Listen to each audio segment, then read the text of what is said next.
Oh, yes. Hello, hello. Good day, good life to you, everybody out there right now, man. Hey, um, January 6th finally happened. And no, we don't mean the insurrection or its anniversary. No, we talking about the one of the biggest show debuts in professional wrestling history. Okay, it's up there. It's up there with the first day of Monday Night Raw ever. It's up there with the first WrestleMania. It's up there with a lot of things, and we about to talk about it. Hey, and who else to talk to you about it like nobody else in the world than us? Who is us? We. Who are we? The first Black Champ podcast, and I am definitely the MFM pick. Cam from the port.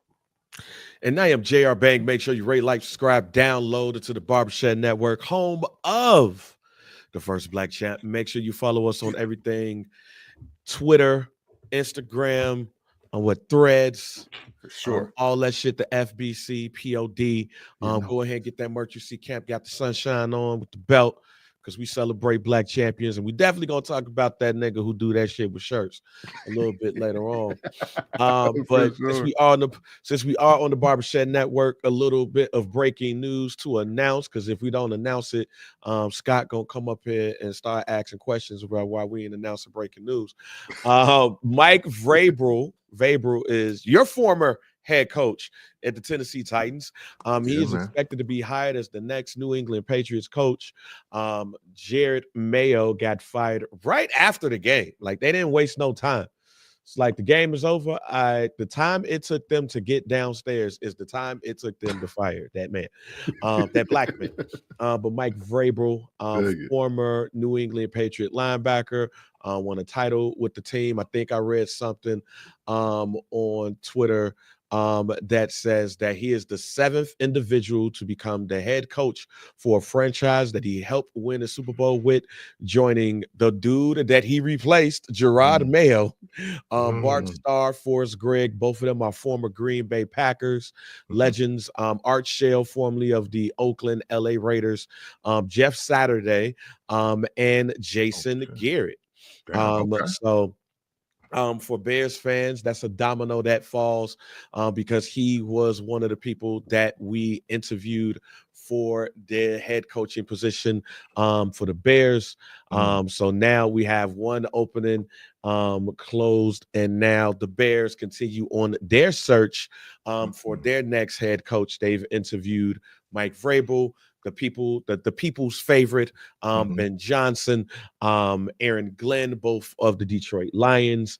They're going to be interviewing Cliff Kingsbury next week. Ron Rivera is going to get an in-person interview because of the Rooney Rule, as our fearless leader Scott let me know yesterday. So a number of people, but in Tennessee, y'all ain't got no coach or no GM.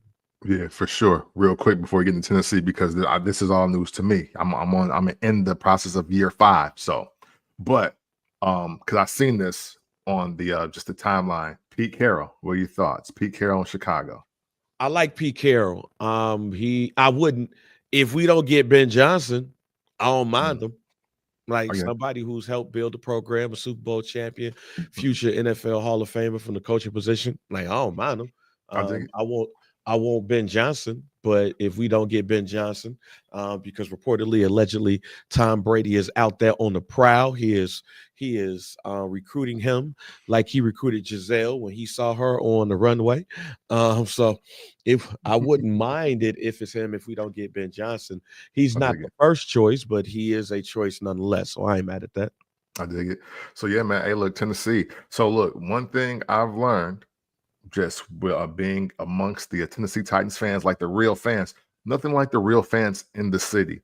Pro tip for anybody that may be a casual fan or just not really savvy. You want to know about the football team, you got to talk to the people that's wearing the gear of the team, even when it ain't the season going on. And that's who I'd be trying to talk to. You know what I'm saying? The people that saw the Music City Miracle and was like, yeah.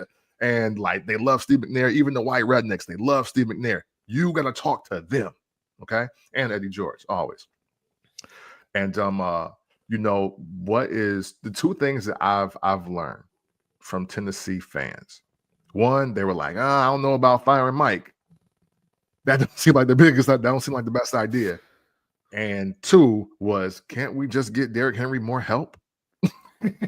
Like, why we gotta let him go? And now you see why, right? Because you got to be there if when you catch all the games, especially the ones that are not televised, you do see them running Derrick Henry ragged, and that's why he was only playing like 9 or 10 games maybe towards the end of the season, because he was the only offensive option. But enough about that. What stings for the Tennessee Titans fans that I've spoken to is the fact that coach and GM, there was press conference, like they really went all out, and dude was talking about how he's about to change the culture here, and he's like so hard-nosed, and we're gonna be a good football team that wins games, blah blah blah. You know, he really sold like how it was gonna be such a great new regime. And then old Levi's, because until he started winning, we ain't gotta say his name right. So old Levi's is playing worse with the new coach than he was with the old coach. And they were like, yo, this is some bull. like flat out, they was like, this is some bull. Hey, now it's throw everybody away. This is the one time I've just seen on the timelines where everybody's unanimous, like, hey, yo, this ain't it. Granted, hey, look, we wouldn't go make it to the Super Bowl 2-3 years ago, but we wouldn't this bad either, though. And so there is no, I haven't seen any names for whether it's player or personnel, like coach wise. I haven't seen any names being thrown out there in the comments that people want to see, but it is going to be interesting. Shout out to my cousin G McGee. He want Cam to come. He want Cam to get drafted and be and play for the Titans. So Cam Ward, yeah, yes, not Cam Newton and not me, but Cam Ward. you want not Cam Ward. You know what I'm saying? Yeah, I am no good. Not with this left knee. No, sir. But so you know, he's looking at that. My guy called Don Coleon. He want Travis Hunter to be here. So so you know, we'll see. I like to immerse myself with the real Titans fans, because it's just a cool thing for me to do. I am not the biggest football fan, and now that I'm 40, I ain't got to pretend. So that's awesome for me. But I love seeing the people that are. I will say this, man, even though Tennessee may not be the greatest team, I will say you will not find too many actual fan bases that love their team the way they love this team. They like, I know people criticize Bear fans, and I do think Bear fans are I think Chicago sports fans are just the best fans of anything on the planet. I will say that. But I will say, man, Tennessee is going to be, whenever they get that Super Bowl, whenever it happens, you are going to see one of the most grateful and loving fan bases that you've ever seen when that time comes. Like they really wanted, they really thought Steve and Eddie was gonna get it done. Like they're still talked about, Steve McNair's talking about like he's still alive down here, to be clear. You know what I'm saying? So and it's not just a black thing either. Like the people of Tennessee really love their Titans. So honestly, even just off the strength of that, I want them to have a really great team, especially with that new stadium that's being built, which I just watched a YouTube video on it. It really made it sink in, like, oh wow, they're about to really reshape downtown, and now I want to move down there. But even with that, you know, they don't want the biggest thing is for WrestleMania to be here and the Royal Rumble and SummerSlam, because they are coming to Nashville. So you know the vibes, especially by then. So, but yeah, so man, just yo, I hope the Titans do what the fan base need and want it to do, you know, because I want to see these folks out here happy, man. You know what I'm saying? Yeah. Hey, let's go ahead and get to it, because I see a couple of comments enjoy. Hey man, fuck Hulk Hogan and everybody who love him. I love this comment that Do just put up there. Softly still crying racism from Hogan. It's not a cry. It's a fact. I'm not even about to talk about racism here. For sure. I'm not even about to talk about racism here. Because there's black people that like Hulk Hogan still. There's for black sure. people that like Hulk Hogan still. Mhm. Why do people care about who like who? Exactly. Like, Yeah. that's the soft shit here. Like, I saw That's a so fact. many people on CNN. I saw so many people on CNN have this conversation about Hulk Hogan and how people don't like Hulk Hogan because he was voting for Trump and he was pushing for Trump. Here's why that's stupid as hell. Like, here's why that's stupid as hell. Mhm. The Undertaker had Hulk Hogan on his podcast, didn't he? Yeah, I believe so. He said he was openly voting for Hulk Hogan, right? Me for Donald Trump, right? Yeah, for sure. Undertaker said he was openly voting for Trump. He said he was the man and all of that, right? Why we didn't boo the Undertaker? Yeah. Why didn't nobody boo the Undertaker? Because, well, to answer your question directly, especially for Dio, because the Undertaker has proven not to be a piss poor human being in general in life, in the grand scheme of life. See, what we're not gonna do here, especially on the First Black Champ podcast, we're not about to sit here and be totally blind. Like, the only thing that Hulk Hogan ever did in his life was say the N-word, and not everybody's mad. Like, that ain't even it. Like, where have you been? Like, white people don't fuck with Hulk Hogan. It ain't a race thing. And like, there are white people that are hated by black people that don't fuck with Hulk Hogan. Like, this ain't got shit to do with racism. Right. Like, you need to Google more and read and listen. Jim Cornette is actively shitting on Hogan every chance he gets, calling him one of the biggest liars in the fucking world, along with Conrad, along with what's my man? Nobody nobody likes Hulk Hogan, but people who still live in 1987 and saw him power slam Andre the Giant. Hulk Hogan, forget racism. Yeah. I've never been. Let me just say this for those who know this podcast. I have never been a Hulk Hogan fan. I wasn't a fan of Hulk Hogan, and when I was a child, I wasn't a fan of Hulk Hogan when he was in the NWO. I live in the Bobby the Brain Heenan world of fuck Hulk Hogan. If you listen to this podcast, I have historically said that Hulk Hogan has been a heel his whole career. That's so true. This ain't about racism, because I ain't like Hulk Hogan before I heard the tape. This is not about racism. Hulk Hogan just proved over years that he's a piece of shit. Yeah. To his own people. Like, right. His own people. That's the thing that's so funny. It's like, don't this many black and brown people in the world watch enough wrestling for the firestorm of like, because we wasn't in that arena. Yeah, we wasn't the majority in that arena. The majority in that arena was white men. Yeah, 18 to 34. Like, that's it. Like, so for y'all to think that there was 15,000 black and brown people booing Hulk Hogan, like, you're misguided. Like we never 10%. We never 50% of the audience. Right. Not even in Atlanta. Like, we acknowledge that on this show. How like, when you look at the crowd, you see a couple of us. Right.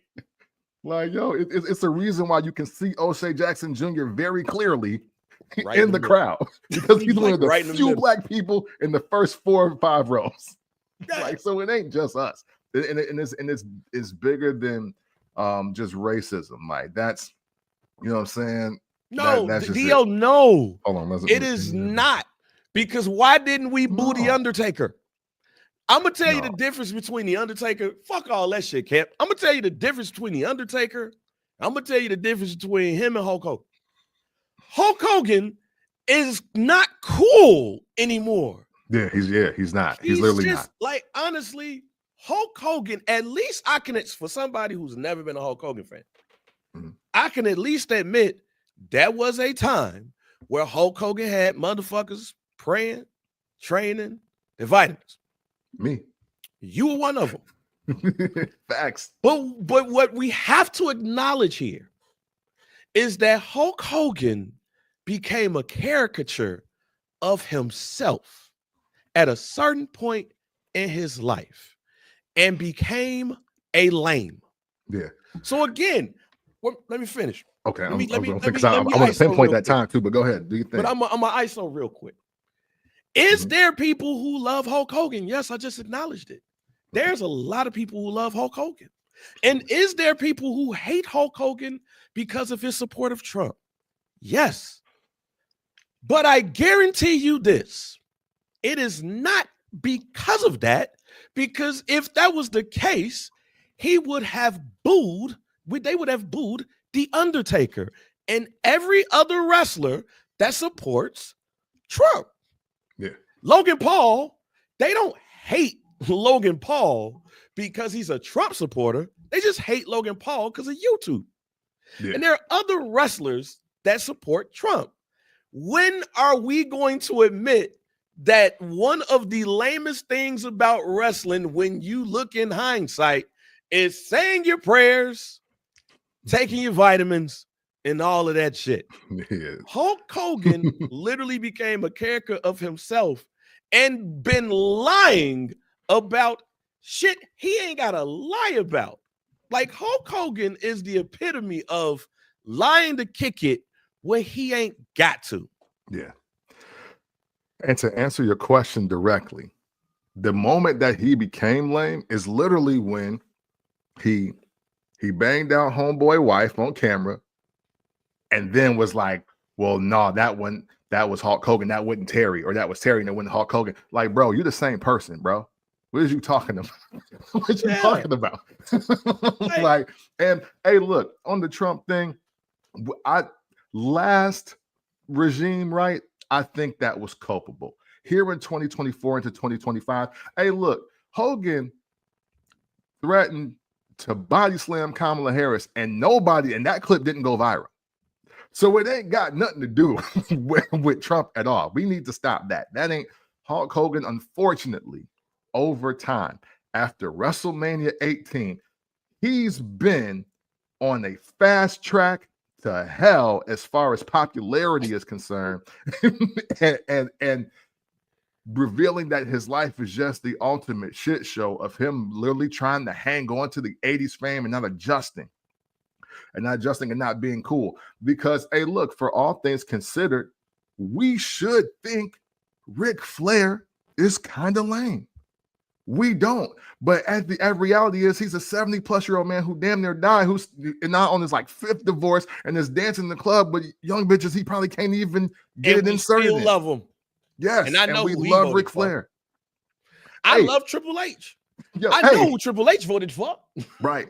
Teddy Long said on a podcast that Ric Flair called him a nigga.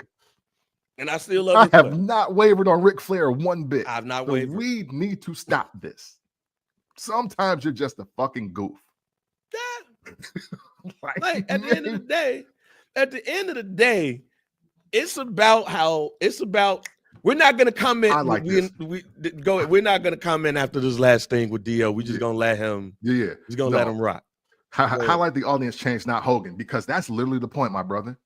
That's the point. And the thing about this is, cool is universal. It don't really matter who you are or who the people are.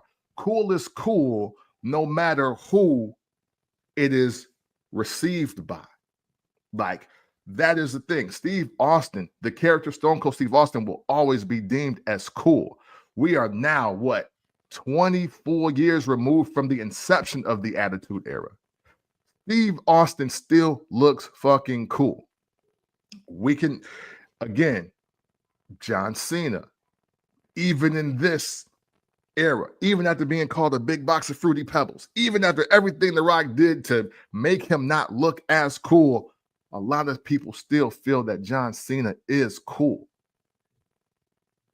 The problem is, one of the biggest problems for Hulk Hogan, I believe, is that when you manufacture such a marketing giant that is supposed to be so squeaky clean and so inspirational and so Ooh, just appealing. I do got an answer for this one right here. Right. If you listen to this podcast, you know I love this part. Right. Right. Facts. So so this is awesome. Yeah, he's right on time. He's right on time. Unfortunately, as a human being, bro, you got to like, look, let's take it off wrestling. Yes, even if you want to herald the image and likeness that is Hulk Hogan up to a high regard, Terry Bollea has proven for over a decade and a half now that he ain't shit. And that ain't got nothing to do with us. Right. Like, that ain't got nothing to do with us. Man, like, man, I'm a fuck Hulk Hogan and everybody who like him guy, because I've never liked Hulk Hogan. Yeah. I've never liked Hulk Hogan. I was a macho man. If we want to talk marks, I was a macho man mark. Yeah. I was the kid who cheered on the main event, number 2, when Hulk Hogan got his ass beat by Macho Man.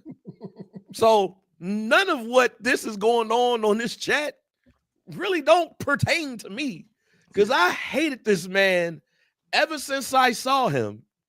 Like, who the fuck is this lame ass dude? All right. With that being said, if you are upset that somebody don't like another dude, you don't get ass. Yeah. You don't get ass. Yeah. Like, if you look and you're like, why are you booing Hulk Hogan? That is the lamest shit out of all of this. And that's why this is not even a troll attempt. This is real life.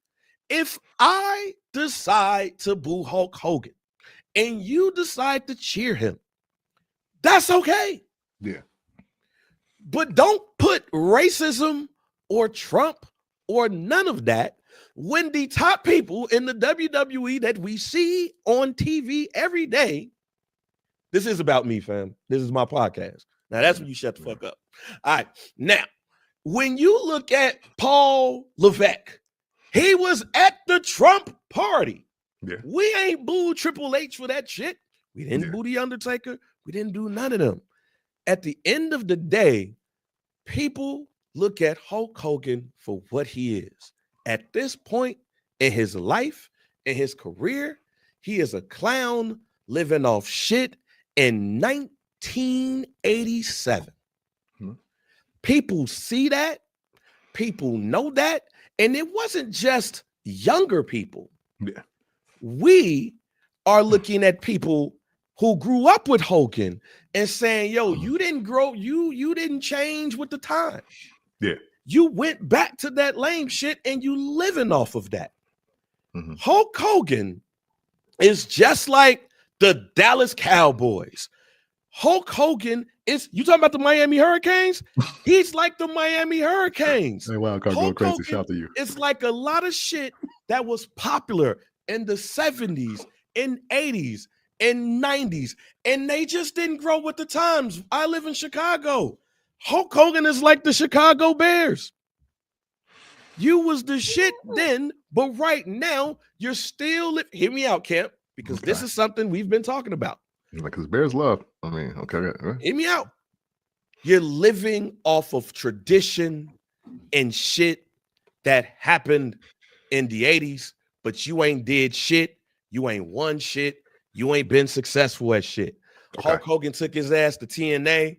That first night, it was the best ratings they ever had. That product turned to shit ever since. You got all of this. Now, if you do want to bring in the racism shit, that's cool. You have all of that shit that happened with him, Gawker, all of that shit. And that crowd knows it. You think Hulk Hogan, if you want to use this shit, well, he was in the blue state. California's a blue state, yada, yada, yada. You think that motherfucker ain't going to get booed in Texas? Right. People don't like Hogan, and he's always been like that. His son, when he tried to force his daughter on us with the singing career, the shit that happened with his son, like, this is besides the wrestling, this is besides the racism shit. The reality show, Hogan Knows Best, fam, this is Hogan's fault. And when people can realize that this is all on Hogan, people ain't like Hogan before the Trump shit. He's always been a Trump supporter. It's not new. Like, his support for Trump is not new. He's been on Twitter. He was on Twitter pumping for dude before we even got to this election. His support for Trump ain't new. It's Hulk Hogan is slowly become a caricature of himself. He's always had the heat.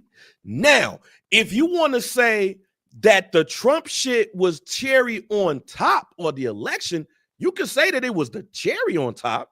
It wasn't the final nail. It was just the headstone. But Hogan has not been cool for quite some time. Yeah.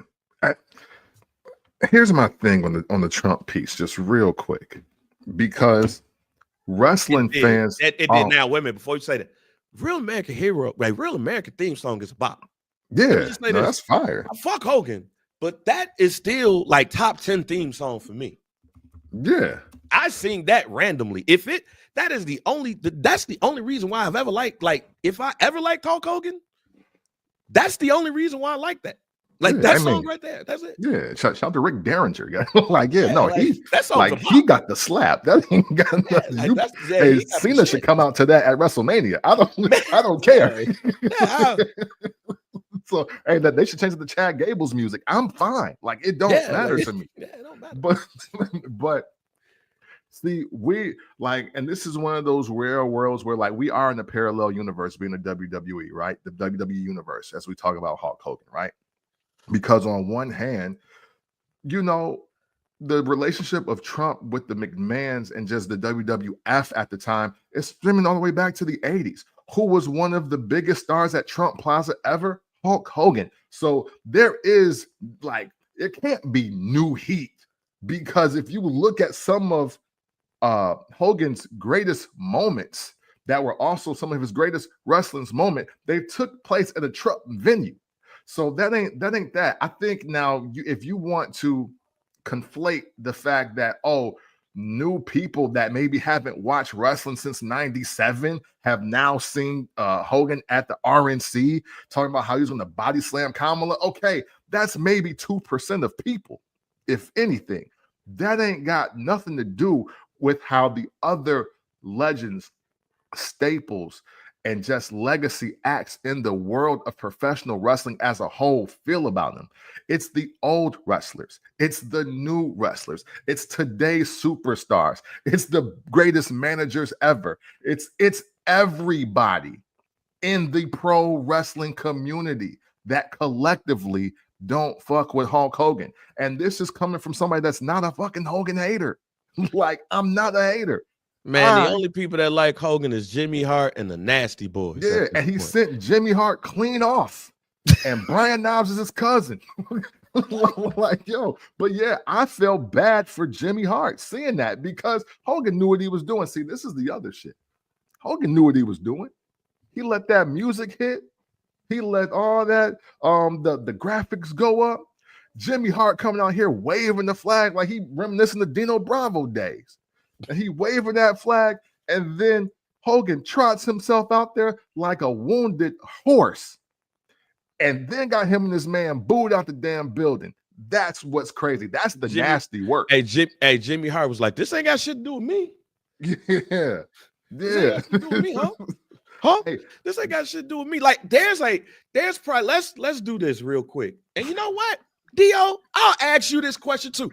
Dio, I'll allow you to, in the chat, give us your top 5 piece of shit people in wrestling that has nothing to do with murder. Because those are easy. Hogan got everybody paid in the 80s and 90s. Come on. No, it's not that I just want, without murder, everybody who's listening to the show, without murder, name us our top 5 piece of shit wrestlers. Because the murder shit is easy. You put a couple people up in there. You dissing moi, take everybody. You know how who got everybody paid? People for the Dallas Cowboys. People still hate the Dallas Cowboys. I could have been a wrestler in 1988 and be like, Right. fuck Hulk Hogan, and Yeah. still say, hey, but I'm getting paid. No, fuck Yeah. him though. He's still a piece of shit. Yeah. Like money and liking a motherfucker are not Yeah. exclusive. Yeah. If that was the case, excuse me, if liking a motherfucker and money was exclusive with each other, then there wouldn't be no divorce in Hollywood. Yeah. Hell, Brock Lesnar. See, Brock Lesnar has been said is a piece of shit. Right. Yeah. And hey, and he embraces it and then just goes to MMA. See, that's what I love about Brock Lesnar. Brock Lesnar owns the piece of shit role. Yeah. Man, I don't fuck with y'all. Yeah. Fuck it. And dare you to fight him. Yeah, like you're not gonna whoop my ass though. See, that's what I love about Brock Lesnar. Yeah. Hey, I'm a piece of shit. You're not gonna be my ass though. You want to fight? You know? You really want to do that? That's Brock Lesnar. Like Ric Flair, we could put Ric Flair in there. Ric Flair is a piece of shit. He just one of those piece of shits that I fuck with. Yeah, high charisma. Yeah. Charisma slider on 99. See, Jerry Law, that's what I'm saying about. Jerry Lawler's a piece of shit. Yeah. He ain't freak man. Hey, everything that we can't say, well, everything that wrestlers can't say in wrestling today is because of Jerry Lawler's commentary in the Attitude Era. All the way from puppies to bra and panties to flaming other F word, like all of it. This is why I love this podcast. This is why I love this podcast. Hey, look, at the end of the day, you ain't got to agree with us. You ain't got to agree with us. But at the end of the day, Ricky Morton, present day, is in NWA getting his son clean over with Southern Six and Thrillbilly. Yeah. So, hey, look, hey, again, hey, and let's stop this narrative. Ain't no new Trump heat. If they were to poll, if they did an anonymous poll of every arena in the world of who they voted for, if they could vote, I guarantee you that joint is gonna flame up red because it ain't like that many blue. It ain't that many blue collar people voting for Kamala. Over 70 million people voted for that man. Yeah. It wasn't just every Kamala fan, a Democrat fan, and into it. No. There's a unity with a lot of people at this point right now. Mm-hmm. They don't fuck with Hogan. Yeah. It's not about Hogan being a Trump supporter because we like The Undertaker. You know what? Let's do this real quick. Hold on. Yeah. Let's do something real about The Undertaker. So let's get off of Hulk Hogan. For sure. Pause. What has The Undertaker done to make us dislike him?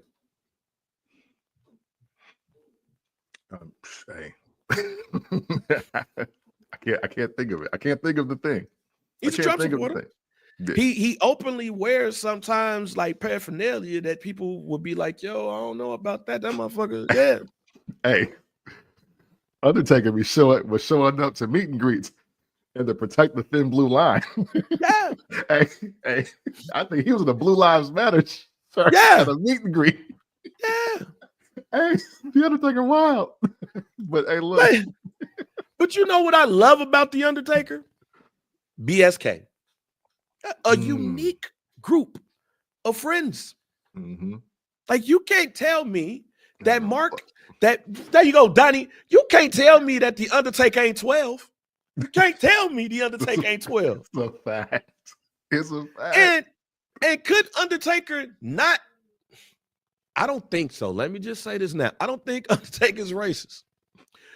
But could it be a situation?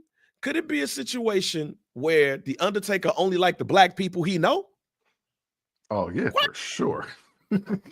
For sure. The Undertaker could possibly like the black people he know. Yeah. That's the Godfather, Ron Simmons. Mm-hmm. If you want to add people of color in there, Yokozuna. Could very well. Like only the people. Yeah. That. Oh yeah, hey, Teddy Long. Can't forget Teddy Long. Yeah. So he could probably like 3 black people. Mm-hmm. Teddy Long. With Teddy Long, Ron Simmons, the Godfather, and the Godfather's like his best friend. Yeah. And again, hey, look, Teddy Long. Teddy Long will be quick to tell you every white person in wrestling that has used the N-word to him or around him, and he's never said it about The Undertaker. But you know who's universally loved?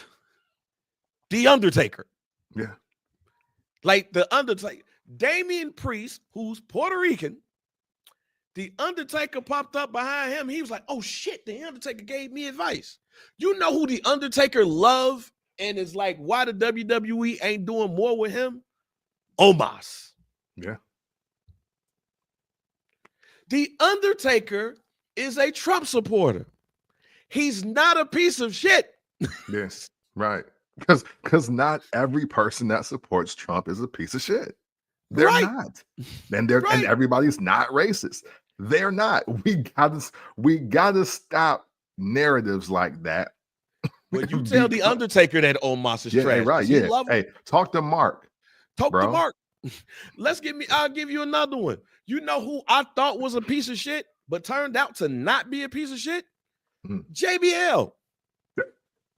His character made you think he was a full piece of shit. JBL is who Trump is playing in real life right now. Right. It turns out that JBL is a good human being. Yeah. He had some locker room situations where he picked on people, but for the most part, they're like, yo, JBL was just a bully. Well, you know, he cool. Like, he cool. You know who could have been classified as a piece of shit? Stone Cold Steve Austin. He beat on his wife. Yeah, both of them. Both of them. Left the company, was like, yo, I'm out this bitch. Yeah. We love Stone Cold. I said that Stone Cold should do his beer. Like, here's the thing. Here's the thing. Hulk Hogan and Stone Cold can do a beer tasting. Let's bring in the racism shit. Hulk Hogan and Stone Cold can both bring their beer to the hood. Say, taste my beer. Stone Cold, whatever the shit's called, and Real American Beer. I believe there will be black people in both of those lines, but only one person ain't gonna get threatened. You know you was wilding with that stuff about your daughter, though. You know, right? You know you was wilding. You was wilding. Another piece of shit. Another piece of shit that I could think of that we talked about. Ric Flair. We could say Ric Flair's a piece of shit. You said got 5 wives. He openly was like, why the fuck am I here? Off times. Like, he's like, why the fuck am I here? I'm out. Yeah, hey, the doc, Ric Flair, like when he just decided, like, hey, yo, I ain't gonna do this no more, and got up and left his family in Charlotte and just went to wrestle full time and not check in. That is crazy. Yeah. But Hulk Hogan has proven himself. Hey, look, any way to get it subscribed? No. Like Teddy Long has said, Ric Flair's a piece of shit. Yeah. You can't. Ric Flair has a song with Offset. Yeah. Yeah. Like motherfuckers should be ashamed of buying that man a drink. Yeah. How much he drink. Hey, and most importantly, again, hey, look, see the white delegation on this. Yeah. Because even when that audio leaked and all of that, Hogan was still getting cheered because that's the second time, well, the third or fourth time he came back as Hulk Hogan, the Hulkster. So after that run is when shit started going left. But it's been his white counterparts that have been coming out about this. And this is years before Trump was going to run for president the first time. And also fellow Trump supporters. Yeah, yeah. So again, look, y'all taking down one of y'all heroes. We just watching the fire, bro. We just watching the accident. Oh, damn, that's crazy. They do like that. Hey, that is the perfect analogy. Yeah. Hey, look, we never did this to Michael Jackson. So, hey, and he looked Asian before he died. We never did this to Michael Jackson. So I don't know y'all beef. Y'all fix that. We ain't got nothing to do with that. Yeah, Dio, we're going to end this segment by saying You might be right. You might be right. But I'll tell you this, as a black man, I love to see the white on white violence that's going on right now. Facts. I love this. Facts. I love Take this. I that want to see who y'all. CNBC. I want to see the alignment here. I want to see. Oh, I hate Hulk Hogan. You hate Hulk Hogan? What the fuck? Do you know what Hulk Hogan did for us? He made us train, say our prayers, take our vitamins. Hulk Hogan is immortal, brother. Yeah. What are you talking about? What are you talking about? This man is the reason why you're here in this arena. Y'all fight. Yeah. Y'all fight. Facts. Hey, listen. Hey, I still watch old PLEs, bro. Don't get it confused. I don't fast forward the Hulk Hogan matches. Fuck out of here. Like, I paid for the whole subscription. I'm watching the whole shit. Yeah, I'm not about to do this when Hulk Hogan come up. I'm not about to fuck Hulk Hogan. No, I'm gonna watch Hulk Hogan and laugh at people boo him because I come from the Bobby Heenan School of Wrestling. Fuck Hulk Hogan and everybody who like him. Yeah. Hey, look. But so if you want to say, but you goddamn right, Dio. Why you think I like it? Hey. Hey. So and recognize who's the majority of people watching that. Who are the majority watching that? Yeah, who is the 51% or more? Hey, for everybody who is a consistent watcher of First Black Champ, this is yes. Yeah, hey, shout out to Christopher. Because right, hey, Iron Sheik Ben started this. Iron Sheik has hated Hulk Hogan since 1984. So like, bro, January. Like, we can't be acting like everybody fucking loves Hulk Hogan, and now we just decided no because you cast your ballot differently. Hey man, you lucky I ain't broke your neck. That's not what happened. Hey, you lucky. You hey, okay. Hulk Hogan.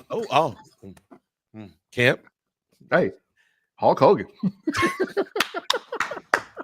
Because it's fuck Johnny Wrestling to the casket drop. I don't even know who he is. I don't even know who he is outside. But no, my only issue with the Hulk Hogan thing, literally my only issue with the Hulk Hogan thing is we gotta stop policing what people like and don't like. Yeah, for sure. And this is full gamut. If we want to take this to the full gamut, we should take this full gamut. I know friends of mine who are Trump supporters. I do. Mm-hmm. I know people who are Harris supporters. I know people who are Democrats. I know people who are Republicans. I know people of all walks of life. I don't police who they like. However, if it's something that I strongly disagree with, I just won't fuck with them. Yeah. Hulk Hogan, I ain't like damn near my whole life. And yes, Wrestle War is my wet dream. I'm a War Game stan too. Welcome to the club, Dio. Hit that subscribe button and make sure you follow the Barbershop Network to hear all of our episodes along with all of the other ones, including Ruthless Aggression and other wrestling podcasts. For sure. But we got to stop policing people who don't like people like Hulk Hogan. Yeah. Because Hulk Hogan has, if you want to separate the two, that's fine. Terry Bollea is a piece of shit. Mm-hmm. You just don't see Terry Bollea when he put on the red and yellow. You see Hulk Hogan. And the minute Hulk Hogan say, what you gonna do, brother? Motherfuckers don't fuck with him. And you know who don't mind it? Me. You also know why I don't mind it too? Because as a wrestling fan, I know that if you are a true wrestling fan, you know this is going to be marketed in a way that's probably going to be beneficial to Hulk Hogan and you, the fan. Mm-hmm. So the next time Hulk Hogan pops up on the screen, he's going to be like, fuck you. Mm-hmm. And it's going to make people boo him. And guess what, Hulk Hogan, and to put a bow on this, to make y'all more know how much we love this sport of wrestling and how wrestling art can imitate life. Kemp, who's the biggest heel in wrestling so far right now this year? Who says the biggest heel in wrestling? The biggest heel in wrestling. When you listen to the reaction, who's the biggest heel in wrestling? Oh, Dominic Mysterio. Hulk Hogan has potential to become the biggest heel in wrestling again. Because if he got booed like that, when Hulk Hogan say screw you, guess what's going to happen? Mm-hmm. And guess what's going to happen? People gonna buy his beer. And guess what's gonna happen? Since the WWE owns a part of Real American Beer, they're gonna get more money off of that beer. Next thing you know, you're gonna see Hulk Hogan in the black and white of the NWO colors, or maybe you're gonna see Hollywood Hogan again. And just like G. Russ said, I was more of a fan of Hollywood Hogan. Mm-hmm. And yes, I do. I'm telling you, I do. Like, look, I could tell you right now, I loved it when Ric Flair and Dusty Rhodes used to make each other bleed. I loved it when I love it. But also I love it. Why? Because what's the demo? White men 18 to 34. We always gonna see it. White men has been a part of my childhood. So in women, like, you would never make me boo Medusa. I know who Medusa voted for. Yeah. I know who Medusa voted for, and I would touch Medusa's soul right now. Hey, and Donnie, you're right, and it's not low key either. Donnie's absolutely right. It's not low key. And speaking of that, it's so funny how that plays into comparison. We can transition into Raw on Netflix now too. Because Hollywood Rock was birthed because they were booing The Rock, and he embraced that twice now. Hey, and low and not so low key, The Rock is doing. Dwayne Johnson is doing a lot of things that Terry Bollea be doing to his other half. And but remember, Cointel, The Rock is COINTELPRO. Facts. I'm the person who said Hulk Hogan was a heel his whole entire career. I'm also the person who called The Rock COINTELPRO. Now, let's move on to Netflix on Raw. Raw's Netflix. CM Punk defeated Seth Rollins. Roman Reigns defeated Solo Sikoa. Rhea Ripley defeated Liv Morgan. Jey Uso defeated Drew McIntyre. Yeah, I don't think anything of that is surprise, correct? Well, not surprising. No, I didn't make all those same picks, but I'm not surprised though. Yeah, we didn't make those same picks, but it's not a surprise. I think the biggest surprise is The Rock. We had if you listen to this podcast, if you've been listening to this podcast for quite, like, at least for the past year, I've been saying for at least a year and a half that the High Chief character of The Rock should be coming out soon. That is the only end to this Rock Roman Reigns thing. Then the day before Netflix, on Raw on January 5th, you saw the High Chief Salui video, and it was a lot of, yes, that's true. And there was a lot of things that was, it's just me, Jesse Bobby Ventura, and Bobby the Brain Heenan. We've all been on the same wavelength. We were expecting a lot of things to happen when it comes to Rock and Roman Reigns. But what we end up seeing is a promo with The Rock saluting Cody Rhodes, nonetheless, basically being a face again. And then after the match with Solo Sikoa and Roman Reigns, he puts the Ula Fala on Roman, and he shakes his hand. They do the Predator thing, the arm shake. They wouldn't, like, swole niggas. I don't know what's wrong with swole niggas. Like, they gotta shake their hand like Arnold Schwarzenegger and Carl Weathers. Yeah, man. But Rock Dwayne, either he puts the lay on him, and that's it. Like, that's it. Yeah. How did you feel about Raw on Netflix, WrestleMania adjacent, night one? How do you feel about that night? Overall, I think the production was great, right? The production of it, I think it lived up to. Artie, what up? You're right. Hey, I think from a production standpoint, I think it was incredible. I like the simplistic nature of it, but I liked how big budget box office it looked at the same time. Yeah. If that makes sense. And I think they didn't miss the mark on, obviously, the buildup and the actual aesthetics of the show. The show itself, I have my own opinions about it. But to the point on Rock and Roman, I think we watched the story being told without a story being detailed out in front of us. To me, even though, it was Solo stipulation that if he won the match, then he wanted Paul Heyman to put the Ulafala on his neck. I think The Rock coming out there in peace, like I'm really the boss out here, final boss, if you will. And then with the ending of the match and the ending of the segment being more about The Rock, for lack of better phrasing, knighting Roman Reigns as the tribal chief. Like, he's no longer self-proclaimed, you know.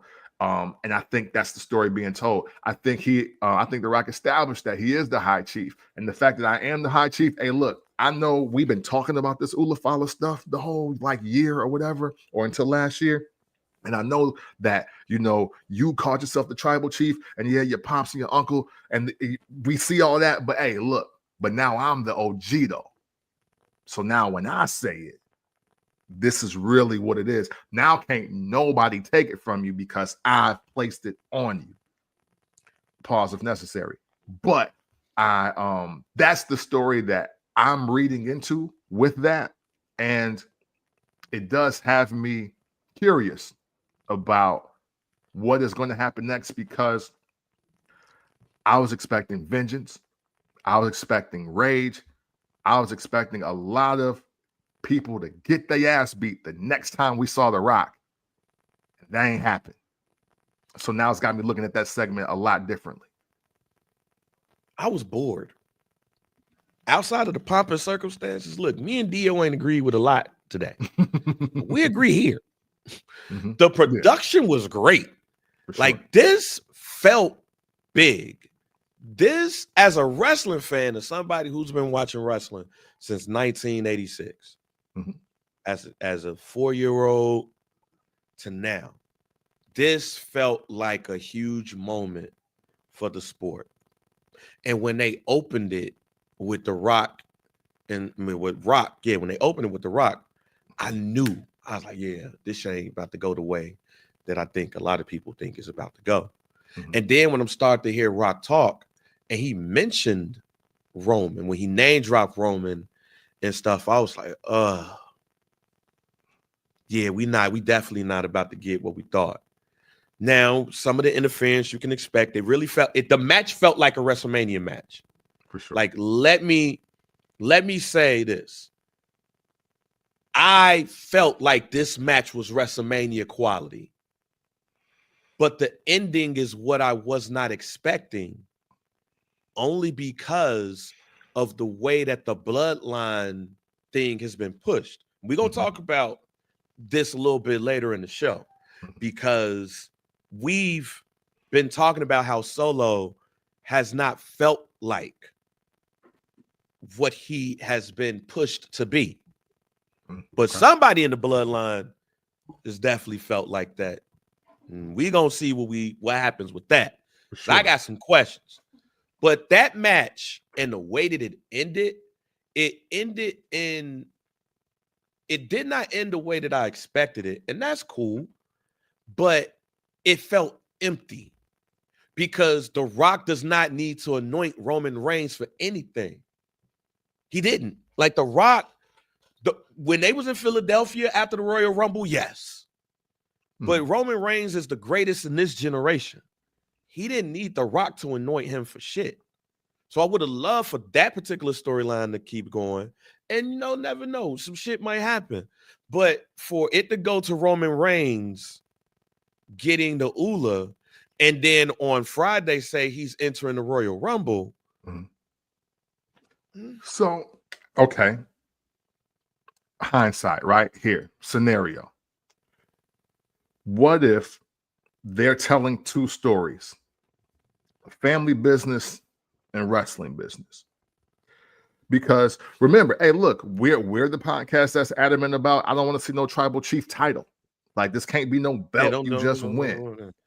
So for me, the way this story has always been pitched is like, yeah, we in the world of wrestling and we won the world of wrestling, but this is the fam though. Like, what we got supersedes everything.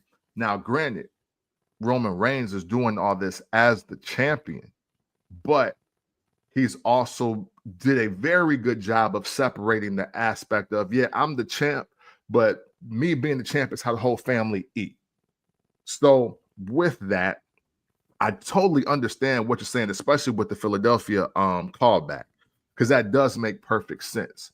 But unfortunately, in real life, we've watched the Roman's uncle and his father pass, and we've watched Roman Reigns say, "Hey, look, hey, COVID here. Well, I'm not. Me and all my sets of twins and my wife, we're gonna do our thing."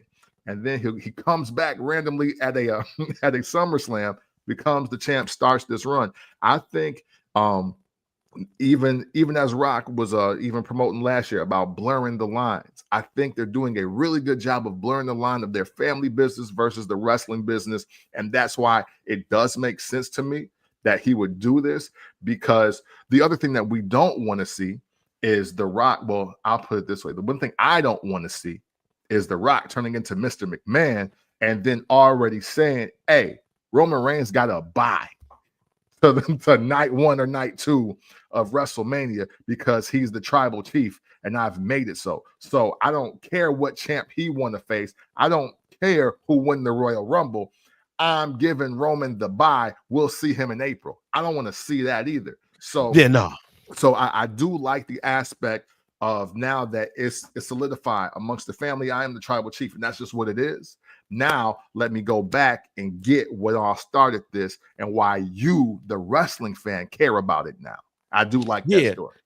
Yeah, but the part that's missing to me is the investment of what's next for those.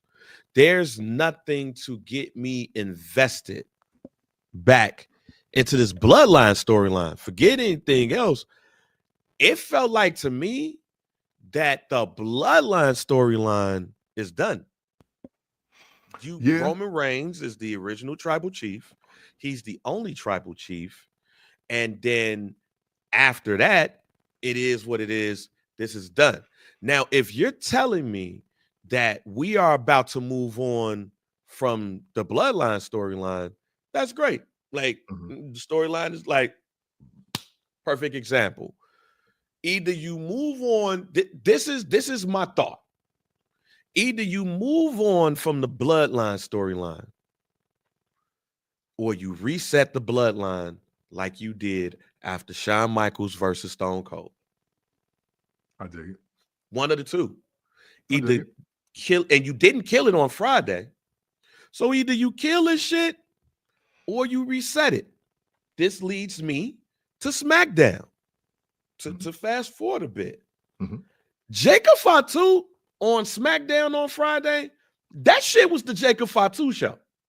Oh, for sure. Like, if it was any time when I watched SmackDown and Jacob Fatu on there, I've always been like, yeah, Jacob Fatu, hell yeah. I've been singing the praises of Jacob Fatu since he was chubbier and in MLW. No facts. But the way that it felt to me on Friday, that there was a clear chance to reset. Because Jacob Fatu owned that night. He owned it when they came in to attack Jay, and he whooped Jay ass, and the stare down between Jacob Fatu and Cody Rhodes, in my opinion, was way better than anything that's Cody Rhodes and Kevin Owens. Like, if you didn't pay attention to that, go back to SmackDown on Friday. And when Jacob Fatu, after he's clotheslined out the ring, the look between Jacob Fatu and Cody Rhodes, to me, Cody in particular, looking at Jacob and the way Jacob looked like a god in that moment to me. Yeah. He looked like a god of a god to me, and somebody that needs to go. It's time. And here's the harsh reality, because you're right. That means that the bloodline is over, bro. Well, you can't have a faction And you can't build a faction where the guy that's supposed to be the enforcer is the superstar. So I do get what everybody's saying. Maybe Solo should have won, but how? When Jacob Fatu is standing there, how do you reset the bloodline and tell Roman Reigns, okay, now you gotta now make Jacob play number 2 to you, and we want to see him face you? Unfortunately, the bloodline story is over. It's now a one-man show again. It's the one-man show that existed when it was just Roman and Heyman, and Jay didn't want to jump down because that is the layers and the details. That is getting everybody over because, hey, look, not for nothing, do you really want to see Jey Uso revert back to being the right-hand man of Roman Reigns when he can do what he's doing every Monday night? It makes no sense. What we are not used to, or maybe what we don't recognize, is the fact that some factions, they break up and nobody get over and people get future endeavored. But we have never, well, I'll speak for me. I don't think I've ever seen a storyline and a faction get so many people so far over that they don't need each other even for the callback. So like even X-Pac needed the callback. So here's why I disagree with you a little bit. A little bit. The bloodline has the potential of being like the New England Patriots. So for somebody to be like, yo, what the hell are you talking about? This is what I'm talking about, right? Bill Belichick becomes like, Bill Belichick is the head coach. Mm-hmm. When coaches leave Bill Belichick, they never succeed. There's not been one coach that was with Bill Belichick that, like, outside of, like, I think Bill O'Brien, that really succeeded. Nobody won a Super Bowl. So maybe Bill O'Brien, maybe Jey Uso is Bill O'Brien here. Now, I did say one of my predictions of 2025 is that Jey Uso will win the world championship. Right. That remains to be seen, though. True. But that is one of my predictions, right? But until then, man, they just got Jey Uso as the really popular dude that they ain't doing what they could be doing with. That's true. So could Jacob Fatu be that guy? From the looks of it, he's already that guy. So now when Solo gets back, we'll see if it's I love you, Solo, still. But until then, to me, it feels like they killed the bloodline storyline on Raw on Netflix. And what you might be seeing is an offshoot. This is not Triple H coming out and telling Shawn Michaels, you dropped the ball. And Triple H could have very well took a page out of his book. This is not Jacob Fatu saying, yo, Solo, you dropped the ball. And then I'm going to bring in 2 other people, or it's just going to be me and Tama for right now. We'll see what happens. Because low key, that's what it felt like on Friday. It just wasn't verbalized. But we know going into Royal Rumble is going to be Cody versus Kevin. And again, after I saw the stare down between those two, I ain't give a fuck about Kevin Owens and Cody Rhodes. In fact, Kevin, you should have won it at Saturday night's main event. Shit's not going to happen. But now going into the Royal Rumble, because I know there's a lot of conversation with that, question I ask you is it Jacob Fatu or the field when it comes to eliminating the most people? Smart money is obviously on Jacob Fatu, right? However, I think it is going along with the story we're trying to tell, because hasn't Roman Reigns gotten that record from Kane? And now he's going to be in the Royal Rumble. So with all due respect to Jacob Fatu, because obviously I think the field, being us, the universe here, we're saying that he is ready. But I think most importantly, here's another situation where Roman Reigns steps into the Royal Rumble as a marked man, this time just without the title, like the actual world title. But I think it's really on him to counteract a few things, because now, even with what you're saying, you can't tell me the last 3 people for sure in the Royal Rumble won't be Roman, Jacob, and Cena. Yeah, that's my final 3. That's the final 3 for sure. So with that, I think you kind of get a dead heat. What if they all eliminate 8 people? Like 8, 16, 24. And I'm sure LA Knight's gonna get somebody out of there. You know what I mean? Like it's kind of one of those things where, yeah, they're putting the writing on the wall for us, and it literally becomes a situation of, well, who makes sense for us more right now? And so I don't really have the field per se.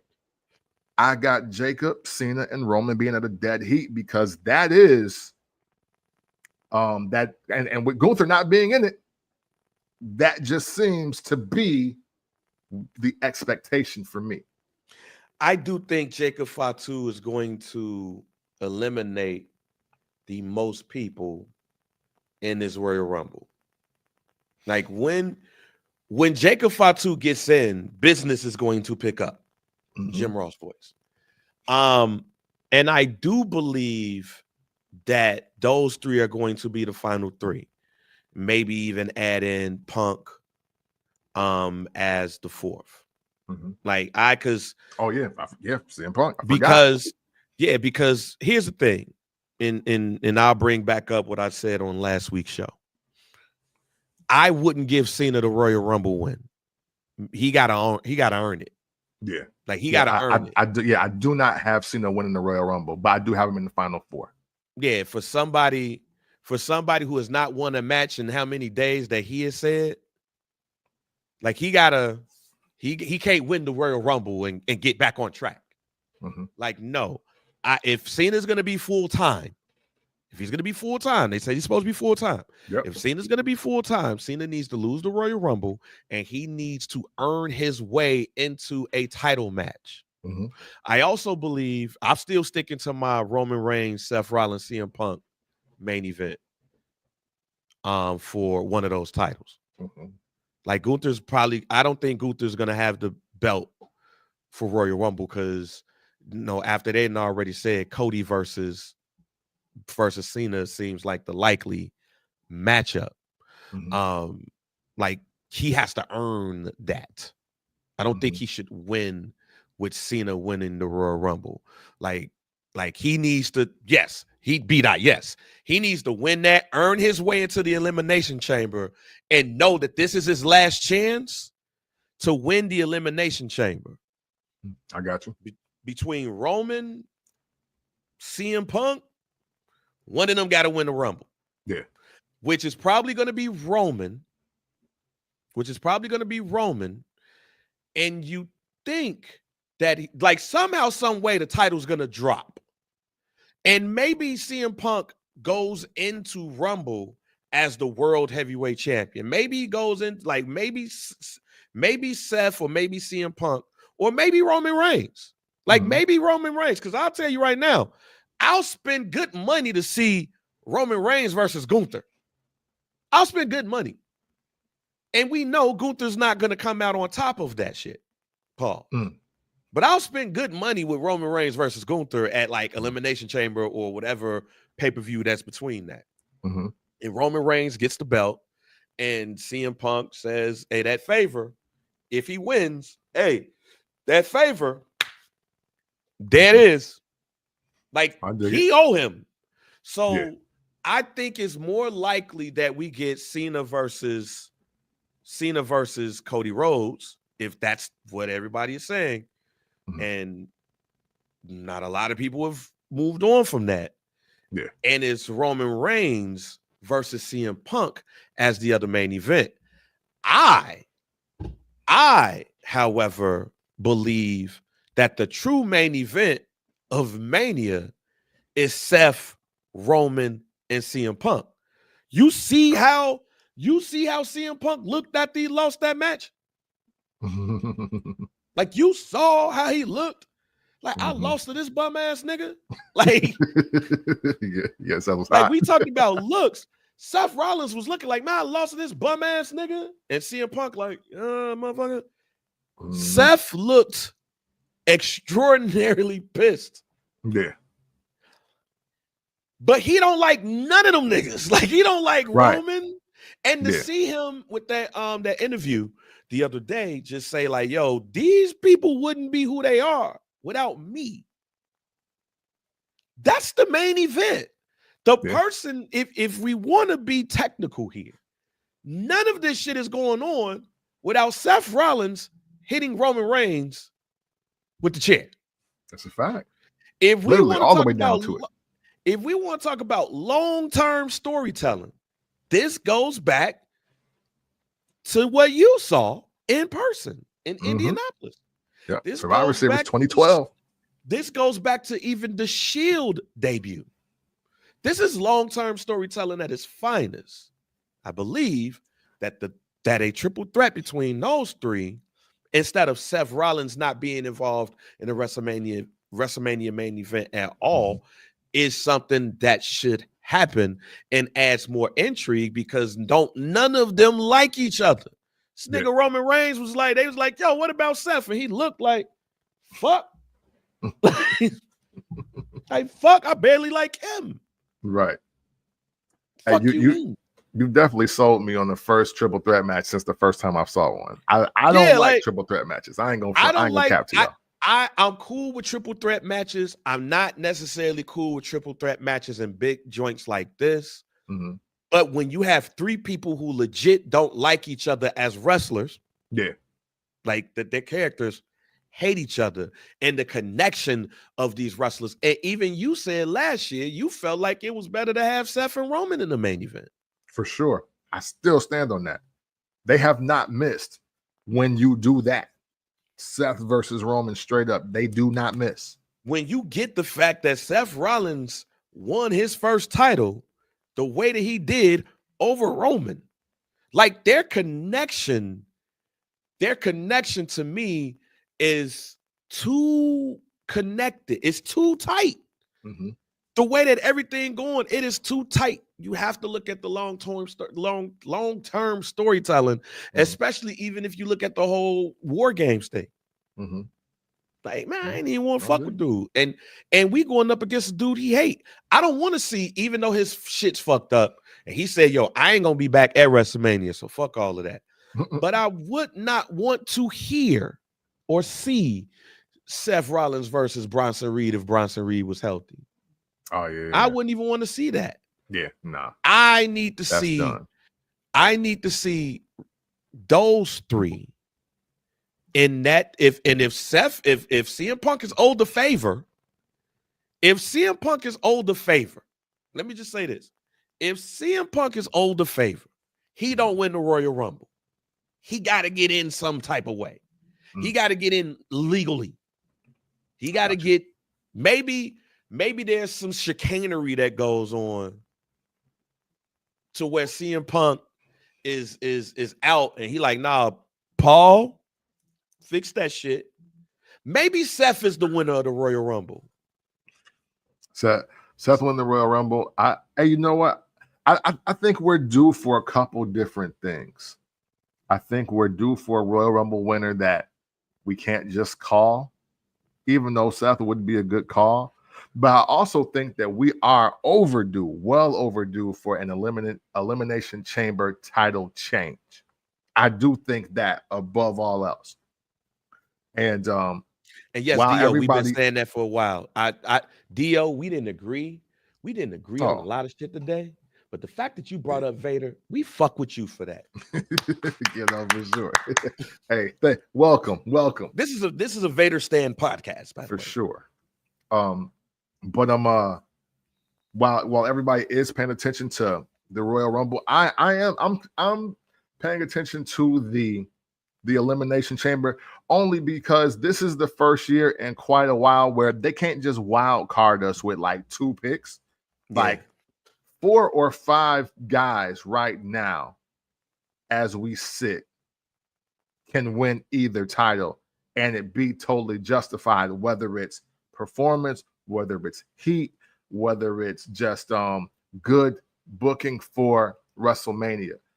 So that's how I feel. I'm like, yo, the champ got to be, matter of fact, the champ shouldn't even be in it till the end for me and this Elimination Chamber. So we know we get a new champ out the gate. I'm here for that as we go to the road to WrestleMania for sure. And as we go through this Raw, Netflix, this SmackDown thing and all of that, like, it's good. One, we need a kind of like a reset to get to what it is. If this was WrestleMania adjacent, then we do need to get a reset. But yes, the one thing I do love about this Royal Rumble, it was clear that it was going to be Cody last year. I do like the fact that it is not necessarily clear who's going to win the Royal Rumble. We just know what's going to, if you look at the tea leaves, Cody versus Cena is probably what they've penciled in. It's just interesting if Cody goes in as Homelander Cody, and get on his heels shit. Russ, if they do that, I'm never watching fucking wrestling again in my life. Yeah, I would. I'm burning everything. I'm gonna be like the LeBron fans in 2010, bro. This podcast will become a throwback video podcast if that shit happened. Yeah, I would be. Well, let me pause that. Only if somebody beats the shit out of Goldberg, like, to win it back. Like, if Goldberg holds that bitch for more than 2 weeks, then it'd be hold it more than 2 minutes. Hey, there needs to be a random briefcase pop out. Like, wait, whoa! I forgot he never cashed in 2008. Like, Baron Corbin needs to come out and like, if Goldberg ever hold the title, nigga, I will. Yeah, no, I'm good. Fuck Paul. I will call the TKO offices. I will go straight to the top. Fuck wrong with y'all. Hey, look, back to our first segment. Goldberg was like, I don't even really fuck with wrestling like that, and he don't get booed like Hulk Hogan. So, I mean, come on, dog. Yeah. All right, Russ. Hey, you just don't want me to watch wrestling ever. But fuck me, right? But yeah, we gotta figure this out. Like, we gotta figure this out because, like, there's certain things that I can see that's happening. Like Shannon just said it right there. Like, you probably end up getting Randy versus KO at WrestleMania. They did talk about maybe Randy Orton versus Cody, so there's that too. Randy Orton comes back.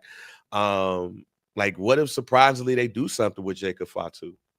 Like, maybe surprisingly do something like that. But I think this is the first Royal Rumble in quite some time that we will go into the Royal Rumble and really question who's gonna win it. Like, really be like, yo, I think this person's gonna win. Huh? But normally what I do on this podcast, for those who's been listening for quite some time, I do as it stands today, my Royal Rumble pick. And until we get to the Royal Rumble, I'll either keep it or change it. So, as of today, we recording this podcast on January 12th. As of January 12th, 2025, my winner of the Royal Rumble is Roman Reigns. Like, right now, I feel like it's going to be Roman, but I don't think he's going to pick Cody because I think there's going to be some chicanery happen. That might change next week. But right now, as of today, I am picking Roman Reigns to win the Royal Rumble. But we will see what happens today. All right, man. We've talked about a lot of stuff today. A couple of joints before we move on. And enjoy our Sunday and the rest of the week. When we gonna find out who attacked Jade Cargill? Probably when she's ready to wrestle. No, I'm tripping. I'm sorry. No disrespect. I'm sorry. But hey, you know what though? I think, being real, and I haven't been keeping up with her like her health status. I think we found out at the Royal Rumble. I think and for me, and this is this is my low-key guarantee for this week. I think that as women are declaring for the Royal Rumble, and there's going to be a space where maybe 3-4 women are already in the ring, and all of a sudden a storm is coming after that countdown, and rather than posing, Jade makes a beeline to the ring and starts laying into some girl. She started beating her ass, and I'm like, damn, like, what's up? I didn't even know it was beef like that. And then we don't find out until SmackDown. It's like, yo, no, that's the bitch who did like who tried to take me out. You dig what I'm saying? And so I think that's how we find out, because right now everything it's wild, like how wrestling works, right? Jade, obviously one of the biggest stars with some of the biggest moments, one of the biggest moments of 2024, and yet we've kind of moved forward with storylines, title changes, and everything, and we haven't mentioned her. I think the best way to, one, add some spice to the women's Royal Rumble, outside of, like, you know, your classic like Michelle McCool entry at 17 or whatever.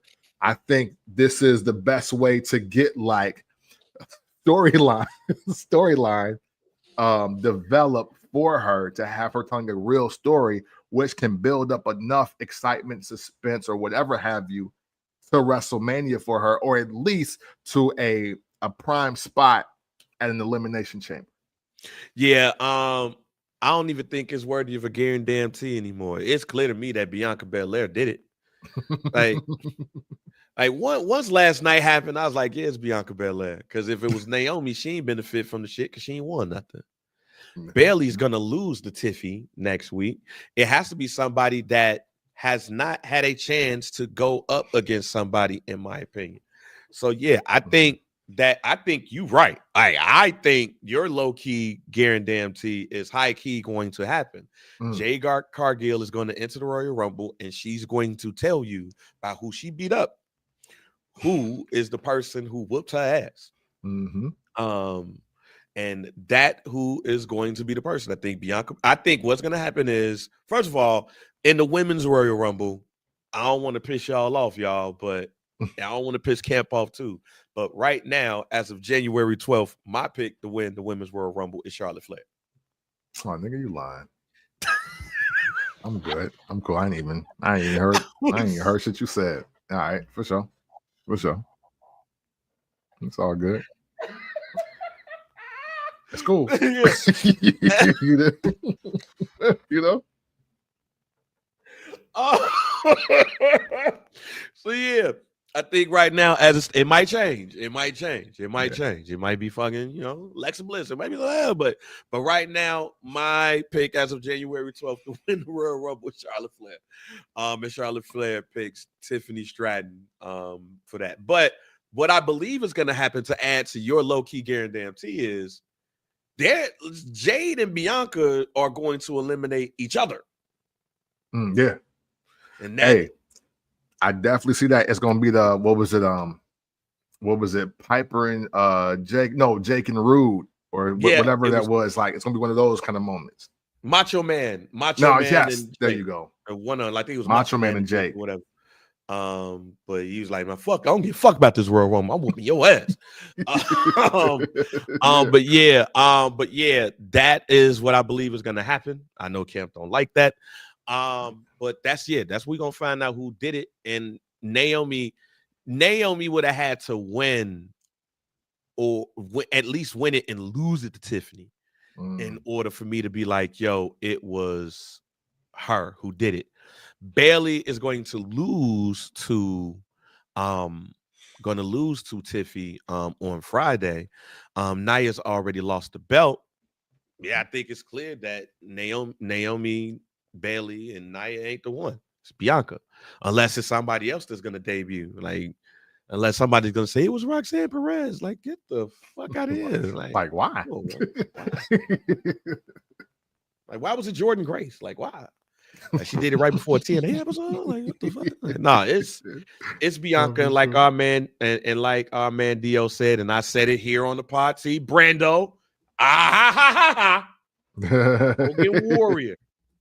Hogan Warrior. That's what that looks like. What else? What else? What else? What else? What else? What else? What else? No, that's it. Like, no, that's it. Yeah.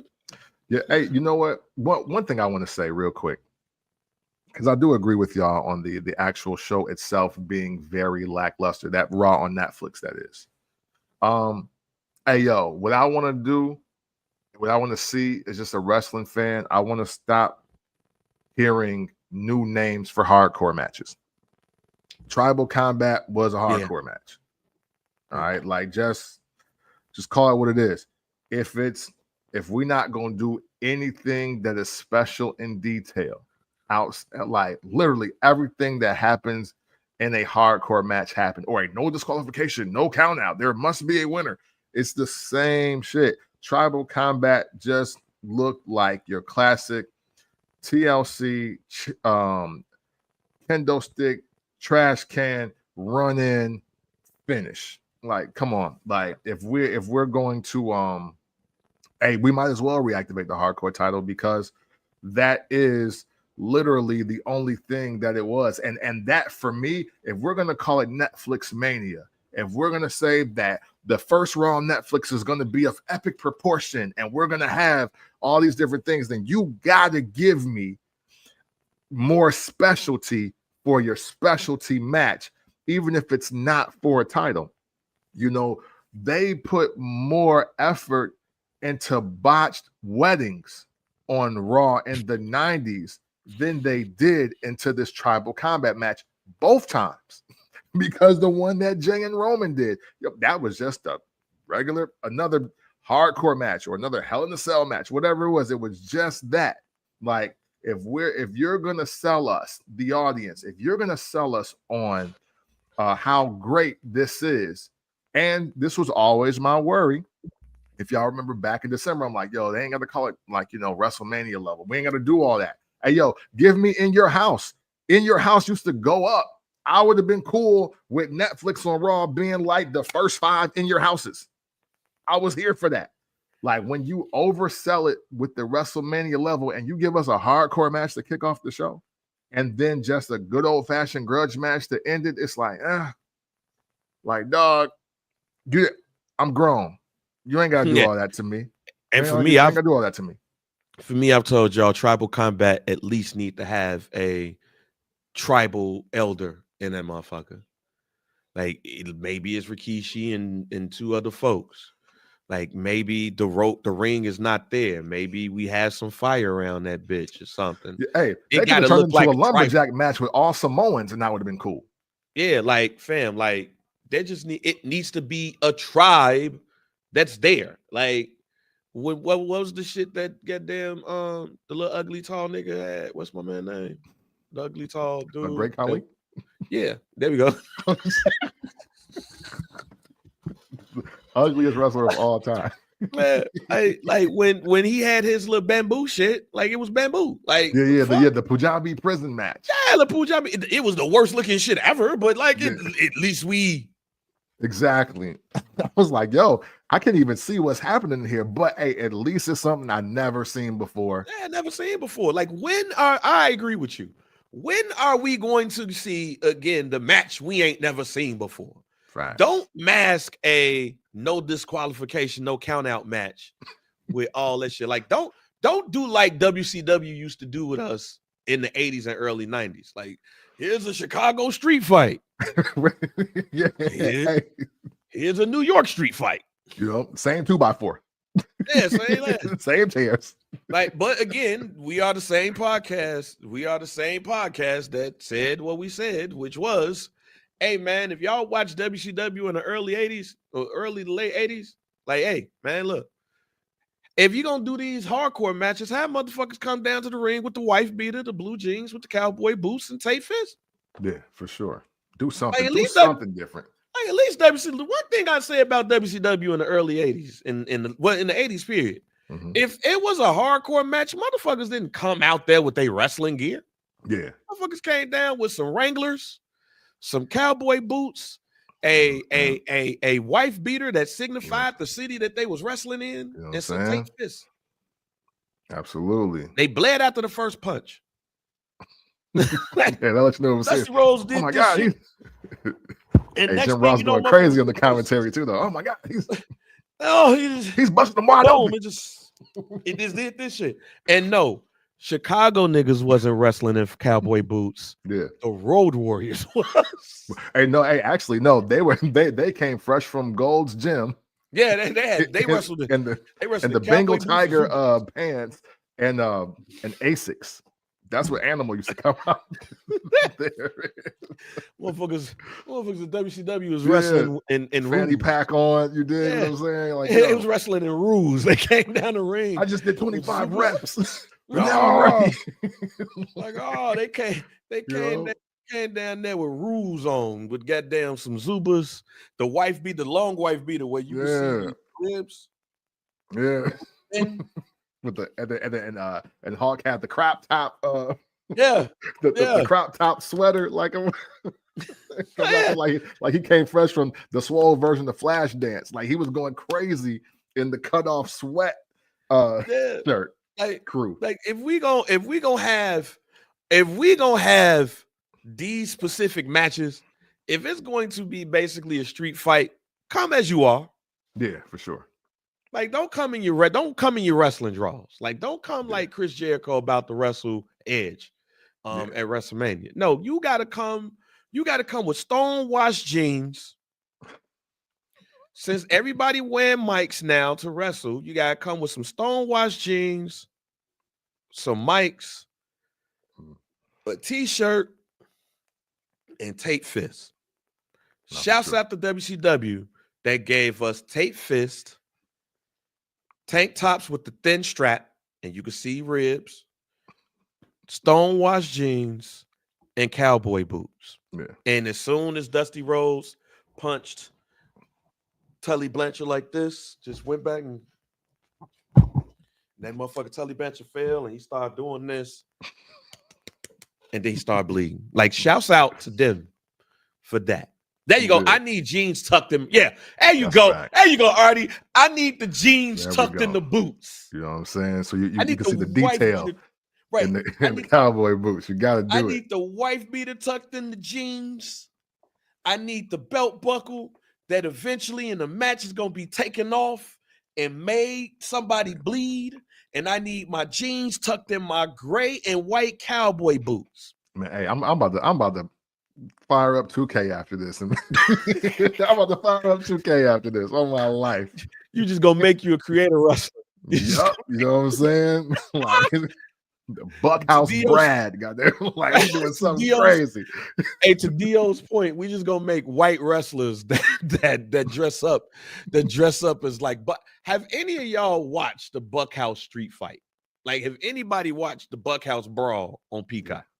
To know, so y'all to understand, don't just watch the street fight, which is like the Road Warriors versus the Skyscrapers at like Starrcade 89. No, go to the Bunkhouse brawl. Like, if we would have, I said what we got to start doing is just like recommending a pay-per-view on like Peacock or the network.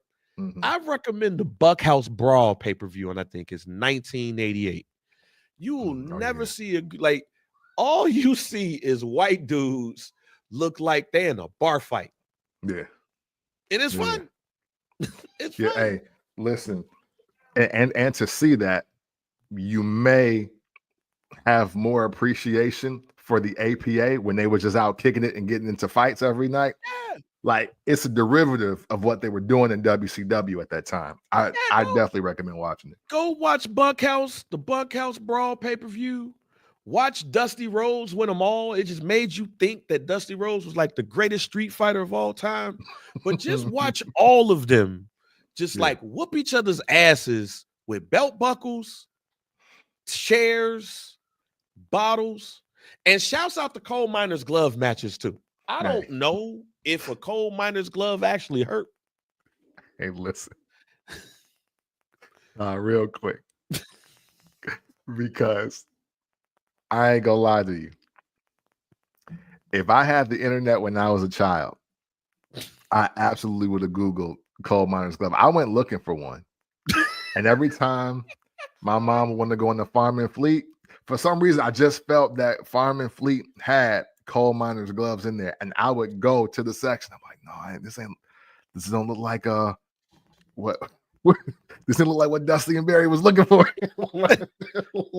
I was looking for the coal miner because, hey, look, the coal miner's glove was like the power glove, though.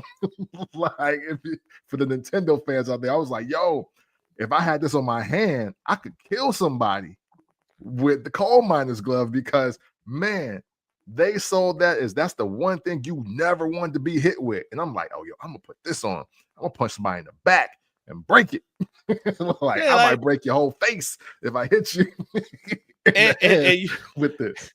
And you know what's funny about this? To use Chat GTP, coal miner's glove matches are a unique and intense type of wrestling match where a coal miner's glove, often loaded or reinforced, is placed on a pole or in a designated area, and the first wrestler to retrieve it and can use it as a weapon.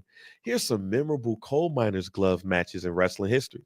Number 1, Jake the Snake Roberts versus Sting at Halloween Havoc 1992. This perhaps is the most famous coal miner's glove match. It took part in the WCW, and it was part of the spin the wheel, make a deal stipulation. Mm-hmm. The match ended when Sting retrieved the glove and using it to secure victory. Bob Orton versus Roddy Piper had some highlighted coal miner's glove matches, and the king of them bitches, Dusty Rhodes and Tully Blanchard. Boy, Yes, the one thing I say about Dusty Rhodes and Tully Blanchard, they tried to kill each other on matches. Like they tried to kill each other. Well, I know the most popular feud is Dusty versus Flair. Dusty versus Tully was going up though. They was on a different type of time. That's for sure. Look, if we want to talk about underrated feuds, if Dusty was around, I would have to ask him if he really liked Tully Blanchard. Like if they were really cool in real life. It was like, yo, what's that looking like that? Hey, that whole thing with them and Baby Doll and all that shit. Didn't Dusty Rhodes like grab like some scissors? Or no, that was Magnum TA, and it was like a stick or whatever. Like he had like a stick, but they like each other. Like Tully Blanchard was in all the dangerous matches. Like Ric Flair wrestled for the title. Arn Anderson and Ole Anderson wrestled for the tag team match, and Tully Blanchard was like, "Yo, I'm fighting in a scaffold match tonight." It's like, oh, damn, real? like you won't last? You okay? Like y'all that mad at each other? Like y'all gonna help me during this match, right? Nah, I got my title match going on. Yeah, we got to fight for the title too. You have fun with your TV belt. You got it, right? Hey, go wrestle for your TV title. You got it. Yeah, but nah. It wasn't underrated down south. No, that's true. Yo, hey, we Midwest kids though, bro. So I totally get you. Yeah, we totally get you. But nah, hey, my guarantee is that Cody Rhodes or John Cena will defend their title this year against Jacob Fatu. And it's more than likely John Cena versus Jacob Fatu. John Cena is going to see the ghost of Umaga when he wrestled Jacob Fatu. That if you like those matches between John Cena and Umaga, well, shit. Yeah, I like that. I'm gonna stick with my guarantee of Jay beelining in the Royal Rumble to whoever attacked her. But real quick on John Cena, this is not just bonus information. I really hope that this run for John Cena, even though I know it's really not his job, especially at this point, because he's on his Cal Ripken right now. But I would love for, even if Cena doesn't win a title, I hope that whoever he ends up feuding with or wrestles, they get put in a better position and they are better for it.